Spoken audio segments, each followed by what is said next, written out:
Hello and welcome to the APS Assistance Program's expert webinar sessions. My name is Edgar Olivo from the Compass CBS Foundation and your host for today's program. It is a pleasure to have you join us.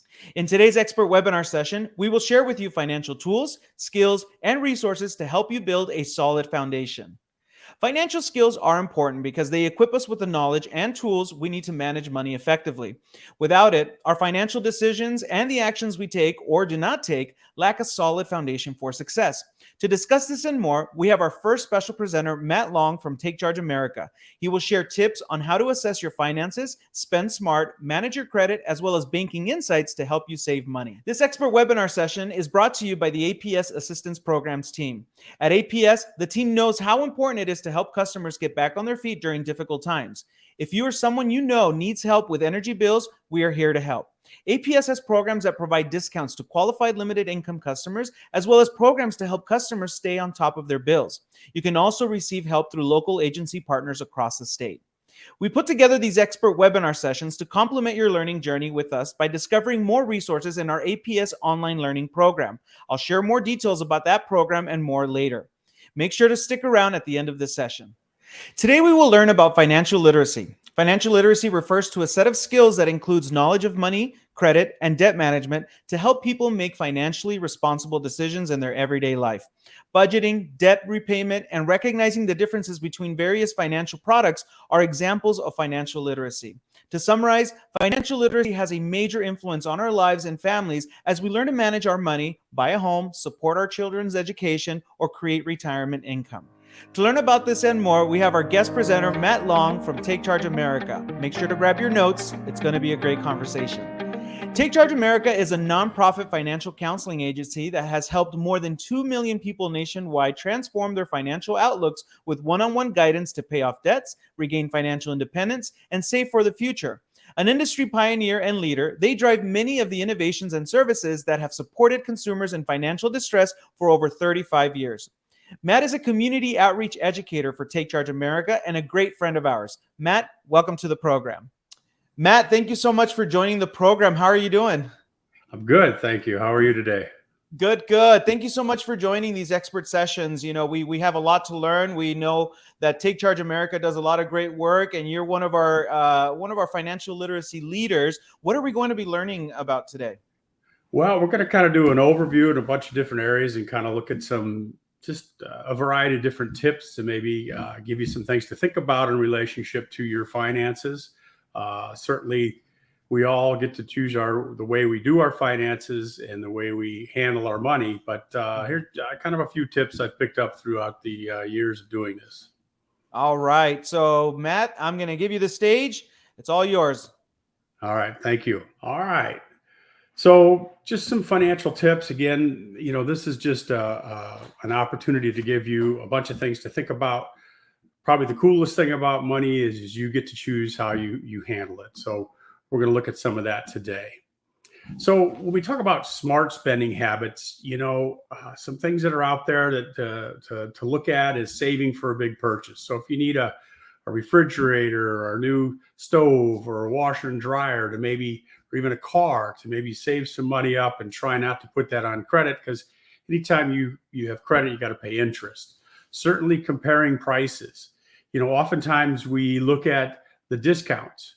You know, hey, it's 30% off, but the reality of it is you have to look at the price that you're paying. You know, what's going to be out of pocket, not necessarily the discount. I'm not saying the discount isn't good. You just have to take a look at that. Saving for retirement, you know, the time to start is now. The sooner you start, the more time you have to save, and the more time your money can build compounding interest. Certainly avoid buying on credit, because that's always going to cost you interest, and then try to still enjoy life as well. Some spending smart on food, you know, because food could be a huge variable expense for us. So think about, you know, making a meal plan, thinking ahead, shop with a list. You know, if you walk into a grocery store and you don't have a list, you grab your cart and you're tooling along, everything in the store is available to jump into your cart. So write a list, stick to the list, eat leftovers so you don't waste food. And then certainly generic store brands are always cheaper. They don't always taste the same. So you kind of have to to make sure that you look at that. But sometimes you can save a lot of money by buying generic. So when we look at banking, financial institutions help people manage their money. It's a great place to put savings. Those banks are insured by the federal government up to $250,000. So if you're at a bank or a credit union and they close, the government's going to give you your money back because it's insured. They provide access to credit cards, and it's an opportunity to really start handling your money and creating savings. You can have more than one savings account. So maybe you put money away for emergencies. Maybe you put money away to buy a house or go on a trip, and you keep that in a separate savings account. So it really gives you an opportunity to continue to manage your money. So the benefits certainly of a bank or a credit union: FDIC insured, as I said before. They have ATM, debit cards. You can make electronic payments, or visit the institution. Certainly it costs, it's less expensive than other businesses for sure. You can build a relationship for your financial future. You could use their advisors if you wanted to start a Roth IRA or something like that. You want to check for fees. Most places will have some sort of caveat, like you have to have a direct deposit, then there's no fees, or you have to keep $25 in your savings account, then there's no fees. You want to make sure that you meet the needs of what it is so that you get the bank for free. Certainly, overdraft is another concern. People spend a lot of money on overdraft, and overdraft is basically, I'm at the grocery store, I'm buying $14 worth of groceries, I got $10 in my account, I hand them my debit card. The debit card recognizes there's not enough money in my checking account, so the bank automatically transfers money from savings into checking so that you can make that purchase. But the convenience of that, they charge you $35 to do that. So what I would say, something to think about is turning off overdraft. Then if you hand them your card and it gets declined, you can go right into your phone, transfer money automatically. It happens instantaneously. Give them back the card. The transaction goes through. No $35 fee. Be sure to have, an ID, a photo ID, a driver's license or something like that they can look at, because they want to get your address. They're going to want a lot of information, and just to get an account open. And then there's many choices for accounts and different rules, so make sure you ask the questions. Most of them have materials that you can read, but make sure you understand exactly what you're getting into and that you're getting into the right accounts that work for you. So one thing that we should begin to think about is, why do we feel the way we do about money? We all have different reasons. It could be the culture we grew up in, could be the education or lack of education, could be our background, could be a financial crisis point. The reality of it is you need to really think about, how do you handle money? Am I handling it the way that my parents did? Am I handling it different?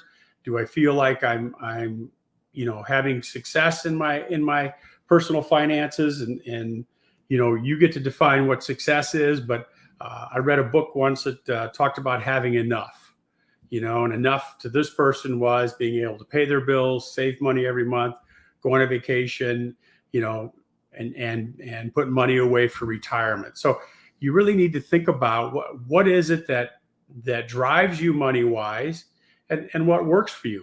I don't carry cash. That old saying, it burns a hole in my pocket. It does. If I have cash in my pocket, I'm always hungry, so I'm going to find some place to stop and spend that money. So I just don't carry cash. I won't get out a debit card or a credit card and do that. So I've learned that about myself. You need to look at yourself and begin to think about, okay, how do I manage money, and what are some things that I can set up for me that's going to make me successful in my finances? And certainly I call these the 4 pillars. Our values, goals, needs, and wants really control how we handle our money. So what do you value? What's important to you? What are your goals? oftentimes we don't think about setting up financial goals. First of the year, January 1st, right? We set up different resolutions or goals for ourselves, eat better, lose weight, exercise more, be a better friend, whatever it is. But we also need to think about our financial goals. And so what are your goals? And write those down and look at them and create a way to do that. I'm big on visuals. So my daughter, I don't know, probably 3 or 4 years ago, my oldest daughter, Samantha, said, Dad, I want to start saving for a house. And I said, okay. I said, get a magazine, cut out pictures of houses. She goes, well, why would I do that, Dad? I said, well, I want you to place them around your apartment. Put one in your car, put one on your mirror, put one on by the door on the way out, put one on the refrigerator. She says, why am I going to do that, Dad? I said, well, it's a reminder, a daily reminder to you that you want to save for a house. That's your goal. So maybe you won't stop at Dunkin' Donuts and get a cup of coffee or go to the convenience store or buy lunch. Maybe you'll choose not to do those things so you can save money there. And then certainly controlling our needs and wants. Your needs and wants are your needs and wants. Again, you get to make those choices, but we need to be honest with ourselves. And oftentimes, if we can ask ourselves, hey, is this a need or a want? Sometimes if we realize it's a want, we won't spend the money. And that means we've got more money to save to accomplish our goals. So our values and goals, needs and wants determine how we handle our finances. So think about those. Maybe write down your values. Maybe write down some goals. Maybe write down your needs and wants. Just because the wants are on the list doesn't mean you have to buy them. But everybody has a different list. So we need to take some time to do that. So when you're trying to change money habits, you need to stop and ask yourself before each purchase, is this a need or a want? Avoid advertising and temptations. There's advertising everywhere. There's sales everywhere. And the idea is we live in a consumer culture where sometimes they want us to purchase more. And sometimes we don't need to buy some things that are on our want list. Be vocal about your savings. This doesn't mean you're going to run outside and say, hey, I'm going to start saving $50 a month or $20 a month. No, being vocal about your savings goal is within your family unit. Okay. If you got a significant other or children, share that with them. Talk about the goal and get everybody to buy in. Automate is another one. This, to me, this makes saving simple. Because, when we look at budgets, right, we get our money, we pay our bills, and oftentimes we hope that there's money to save. But a lot of times we get our money, we pay our bills, there's some money left over, and we go, ooh, let's go get pizza. And we forget about savings. So what automating is that you can go into your phone banking app, and you can go into transfers, and you can do a reoccurring transfer from your checking to your savings. You can pick whatever date you want. You can pick whatever amount you want. And on that date, money will transfer. So I set mine up. Mine's on the 15th. So today, I guess it is. Today's the 15th, I think. And so my savings goal goes right from my checking to savings automatically. I don't have to worry about it. So now I get my money. I pay my bills. If there's some money left over, because I've already done my savings goal, I can go get pizza and I don't feel bad about it. And then think about rewarding yourself. It may not be a $1,500 trip to Vegas, but those small rewards, those things that are going to keep you motivated. I had a friend who she gives herself $25 a month on a Visa gift card, and that's her whatever money. And what that does is it's basically she's giving herself an allowance. So if she's having a day and wants to get a cup of coffee, or hungry and wants to get a cheeseburger, or wants to go and get a Snickers bar, whatever it is, she uses that Visa gift card. And then when the money's gone for the month, she has to wait till the first to reload it and does it again. And that's how she handles or keeps control of those occasional discretionary expenditures. You walk into a Circle K or a QT, right? They've got candy bars and chips and all kinds of stuff right there while you're standing in line, trying to tempt you to buy things. And so this allows her to purchase things and not feel like she's dipping into the budget or or taking money away from her savings because she's allowed that amount of money. It doesn't have to be 25. It could be 10, whatever works for you. It doesn't have to be a Visa gift card. Maybe you do cash.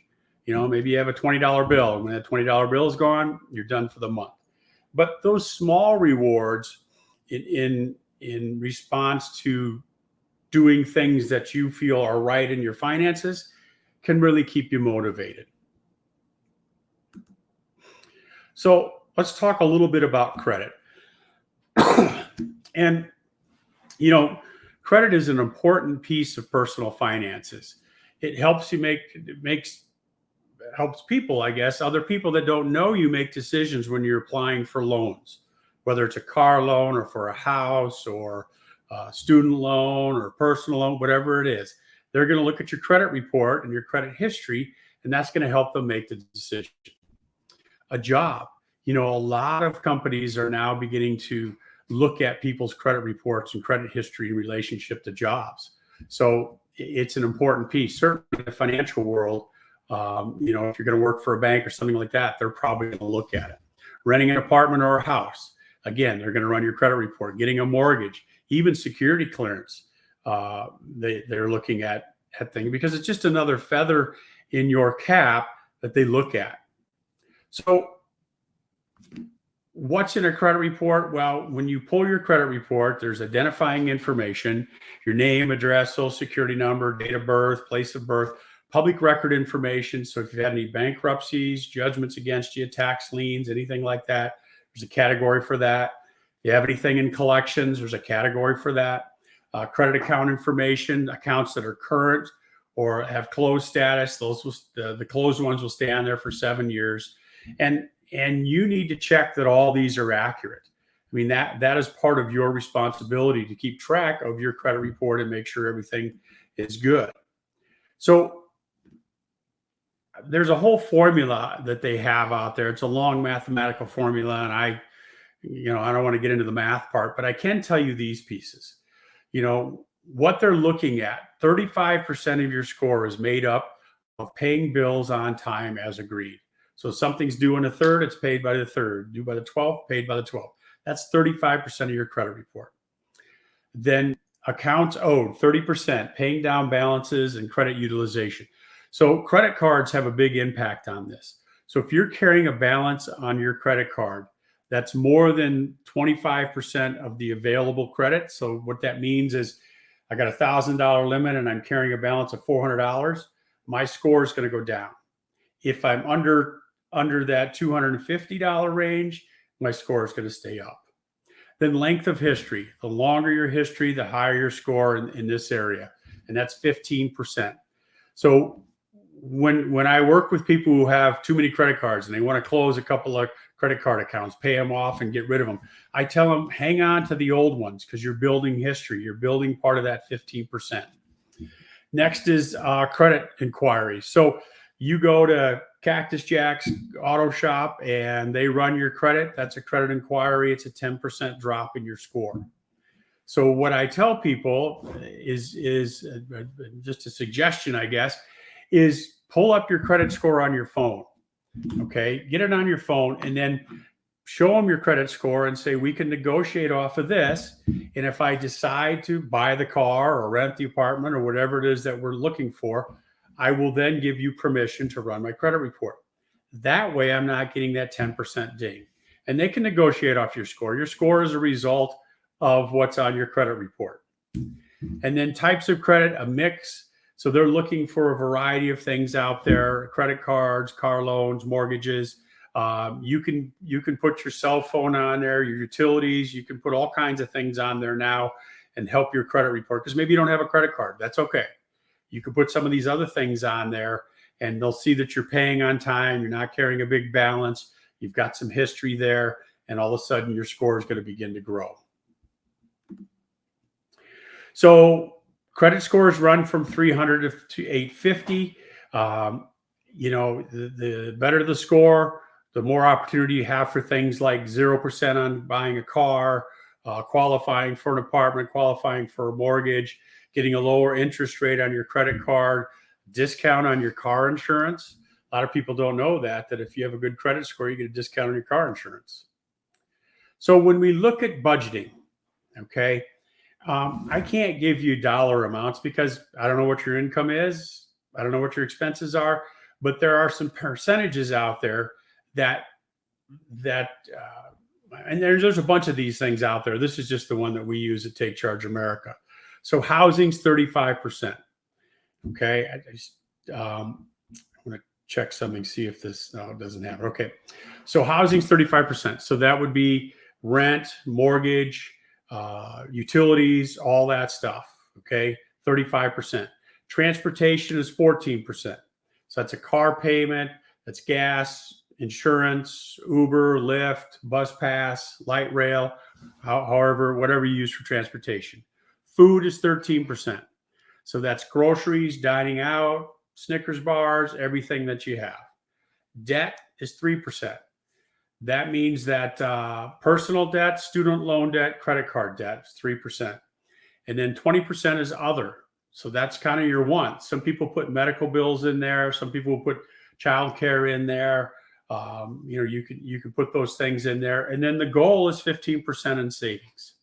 So what I want to tell you real quick is how you adjust these things. Okay, I'll give you my numbers. My housing's 38%. It's too high. My transportation's 17%. Too high. It's supposed to be 14. My food is only 10%. It could be 13. So I take that 3% from my food and move it up to housing. So those two are good. I don't have credit card debt, personal debt, or student loan debt. So I take that 3% and I move it to transportation. The reason I share that is oftentimes people go directly to savings and say, oh, I'm over on debt or somewhere else. And so I can't save as much. What I would tell you is look at your food first. Are you eating lunch out? Are you dining out? Are you spending, money out on food opposed to, making your own lunch, things like that. And then I would look at my other category and see if I could draw some percentages from there first. Okay. So cutting back, separate your needs and wants. Take a good look at everything that you're doing and make sure it's stuff that you need to be doing. I'm not saying you can't get a pedicure or go out to eat or golfing or go to the movies. I'm not saying that. What I'm saying is take a look at everything and make sure that what you have is what we're doing.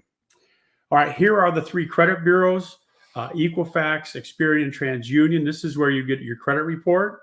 So you can take a look at it and make sure there's no fraud in there, nobody stole your identity, any of that stuff.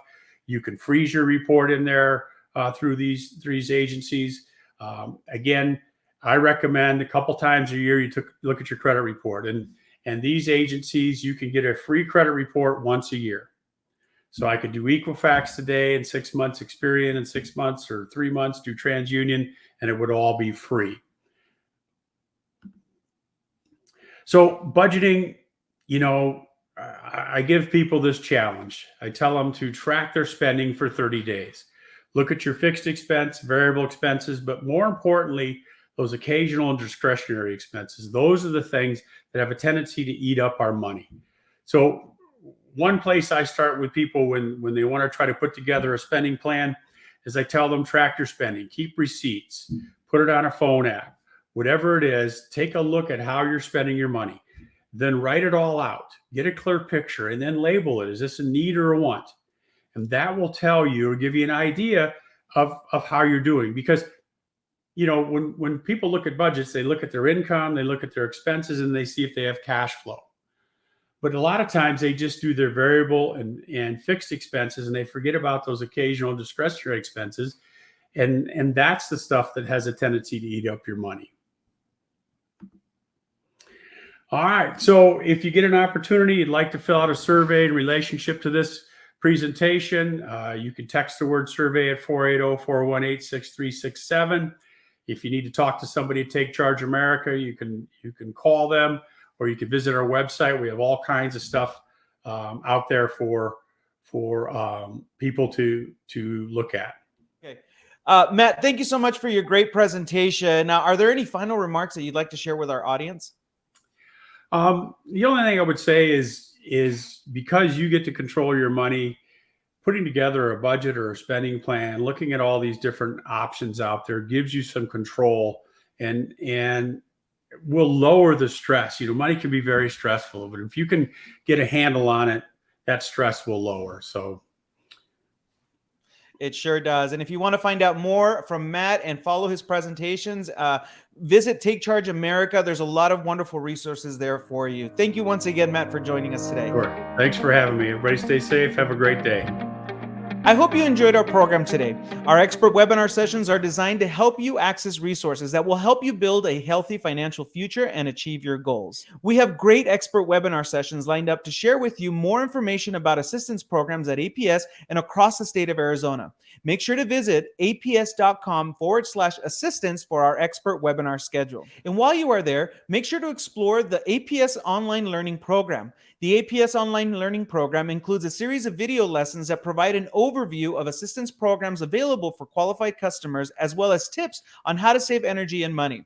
There is also a participant workbook you can review or download that provides all the information in one place. To discover the APS Online Learning Program, visit aps.com/assistance. And that concludes our inaugural expert session on financial tools for success, financial tips, and resources for a solid foundation. Make sure to share this program with your friends and family. You never know who could benefit from these financial tools. I'll see you at our next webinar session.